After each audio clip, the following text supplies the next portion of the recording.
It's a big story coming in from the Supreme Court this afternoon. An anguished Chief Justice of India has strongly defended the collegium system of selecting judges.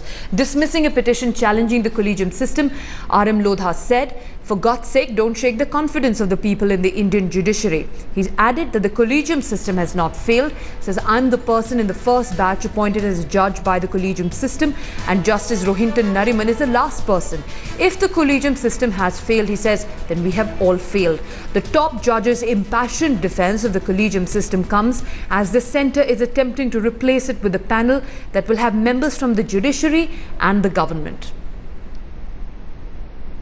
Justice Markandey Katju is continuing, however, his onslaught against alleged corrupt practices that continue in the judiciary. In his blog Bomb Part 2, the former Supreme Court judge has spoken about his complaint about an allegedly corrupted judge of the Allahabad High Court.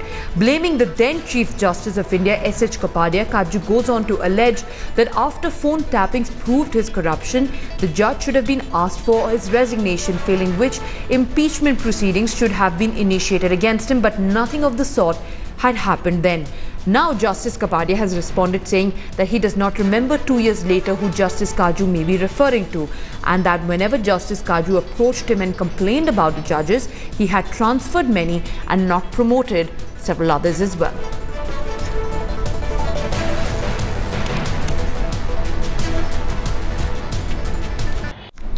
We have Brijesh Pandey joining us live from the capital for more on the story. Brijesh, what Markandey Katju has essentially said is essentially one man's word against the other, but it works in the benefit of the government, does it not, as it continues to garner more opinions as far as its amendment to the judicial bill is concerned? Well, yes, it suits the government to a T, because, Justice Katju is not an ordinary mortal. He's an ex-Supreme Court judge, and coming from him, even if it is a one-man version against another man's word, right, it still, holds a lot of credibility. And what it is doing is that, as the Chief Justice in the High Court today, in the Supreme Court today said, it is, apart from tarnishing the image of the judiciary, it is also throwing a lot of uncomfortable questions at the judiciary, and right, it is also questioning the collegium system, which the government has been dead against in a very, very strong way, because it is coming from somebody who has been part of the judiciary for a very, very long time, who has been a celebrated judge himself. So it suits the government, and the government today wants to bring the Supreme Court to bring the judges appointment committee bill today in the House, and it looks like that the all party, we spoke to a lot of parliamentarians, and they were all of the view that that given the kind of incidents which are coming to fore, and the way that it has come also to the notice that the judges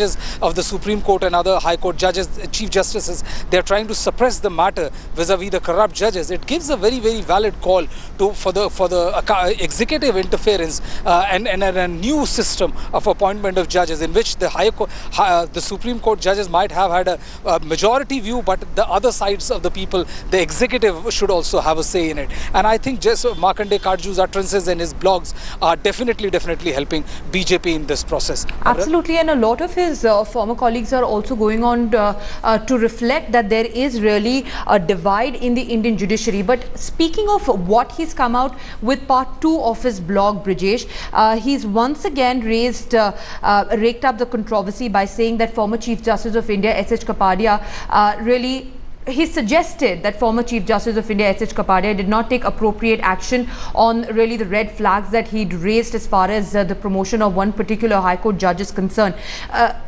Looking at the response that S.H. Kapadia has issued, does it not appear that he is trying to really douse this controversy by saying he simply does not remember the name of this judge in question?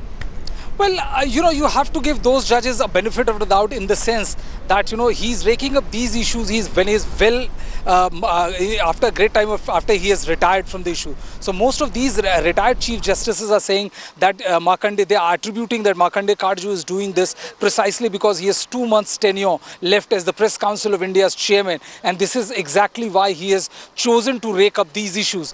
And there is a dominant view within the judiciary, and which is being reflected when we spoke to several retired judges, is that what Katju is raising is an important issue, but when is he raising the issue, the timing makes us highly circumspect. And the fact of the matter is that, you know, if he would have raised these issues immediately after the retirement, you can understand his compulsion when he's a sitting Supreme Court judge. But if you would have raised this at an appropriate time immediately after his retirement, then it would have meant a lot, and it's a completely different thing. But right now, many are attributing his revelations as a form to ensure to get closer to the new government. And since his tenure as a Press Council of India chairman is ending in another 2 months, many are also attributing these utterances as something which would suit the government to, you know, to have their say in judicial appointment, and it might also end up benefiting Justice Katju. And there are questions being raised, Brijesh, on what Markandey Katju himself did. For example, senior lawyer Kamini Jaiswal says as to what Justice Katju did when he was attached with the Allahabad High Court.